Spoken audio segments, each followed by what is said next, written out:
안녕하십니까, 도정철 회계사입니다. 이번 시간에는 회생정결 비상장 회사에 있어서 지분정리, 증자를 활용하는 방법에 대해서 살펴보겠습니다. 먼저 가정이에요. 회생 절차 자체 회생을 통해서 인가를 받았고 종결이 되었어요. 기존 경영자 지분이 과반이 안 되는 거예요.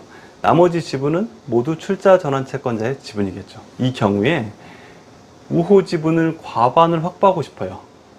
경영자 입장에서는 당연하겠죠. 회사가 살아나고 있다면. 이를 증자로 해결하고자 할 때 어떠한 것을 고려해야 되는지를 살펴보는 거예요. 결국은 지금 50%가 안 되는 상황에서는 이 출자 전환 채권자들에게 지분을 사오는 방법, 혹은 유상증자를 통해서 늘리는 방법, 제3자 배정을 하는 방법, 이러한 방법밖에 없겠죠. 유상증자 방식에는 주주 배정 방식과 제3자 배정 방식이 있어요. 그쵸? 물론 제3자 배정 방식 할 때는 정관에 있어야 될 거예요. 정관에 있어야 되고, 경영상 필요, 이런 상법에 좀 정해져 있죠. 이러한 필요가 있을 때 가능하다라고 되어 있어요.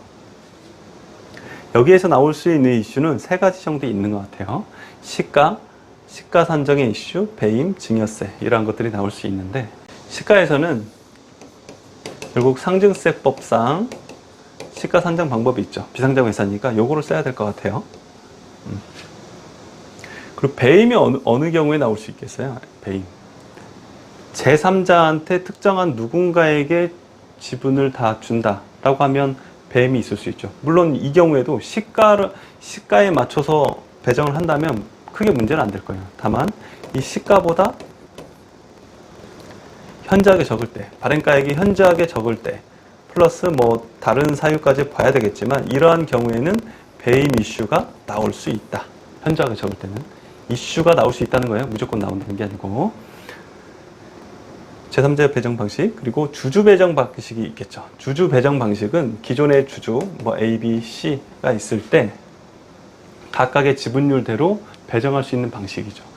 자, 이 회사는 지금 우리가 회생회사를 가정했으니까 출자 전환된 채권자들은 사실 이 주주배정 방식 할 때에도 참여하지 않는 경우가 대부분일 거예요. 결국은 실권되는 게 있겠죠. A, B는 배정을 받았고 C는 실권을 했다 라고 할 때 이 실권주를 다시 배정을 할 것이냐, 혹은 배정하지 않을 것이냐의 차이가 있겠네요. 배정을 하는 경우에는 뭔가 더 적극적인 행위죠. 배정을 하지 않는 경우에는 조금 더 소극적인 행위가 될 거예요. 사실은 어떤 행위를 안 하는 거죠. 이러한 경우에 증여세가 언제 나올 수 있나 보면, 제3자 배정일 때는 당연히 증여세가 나올 수 있겠죠.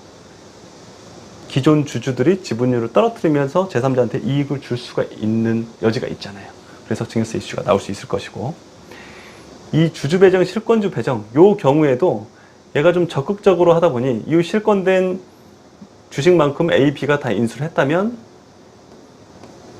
지분율이 올라갈 거예요. 이 지분율이 올라간 거에 대해서는 증여세가 가능하겠죠. 증여세가 가능할 겁니다. 배정하지 않는 경우에도 지분율은 살짝 올라가겠죠. 얘가 포기했으니까 지분율은 살짝 올라갈 거예요. 이 경우에는 좀 특수한 경우에만 증여세를 물릴 수 있겠네요. 어떤 경우에? 특권자끼리. B랑 C랑 특권자다. 그러면 B, C가 B한테 분양한 거에 대해서는 증여세 이슈가 있을 수 있겠죠. 다만 이것도 금액 기준이나 이익 비율, 이런 걸 봐야 되겠죠. 이런 관련된 규정을 같이 고려해야 될 거예요. 요약하면 이쪽으로 갈수록 훨씬 더 위험한 방법 같아요. 당연히 효과는 훨씬 더 클 수 있지만 조금 더 위험한 방법일 것이다. 가장 안전한 방법은 주주 배정하고 실권주에 대해서는 그냥 배정하지 않은 채로 지분을 늘리는 방법이 가장 안전한 방법이 되겠다. 하지만 효과적인 것은 조금 더 위험한 방법이 효과적일 수는 있겠네요. 라는 겁니다. 자, 여기까지 정리해봤습니다. 감사합니다.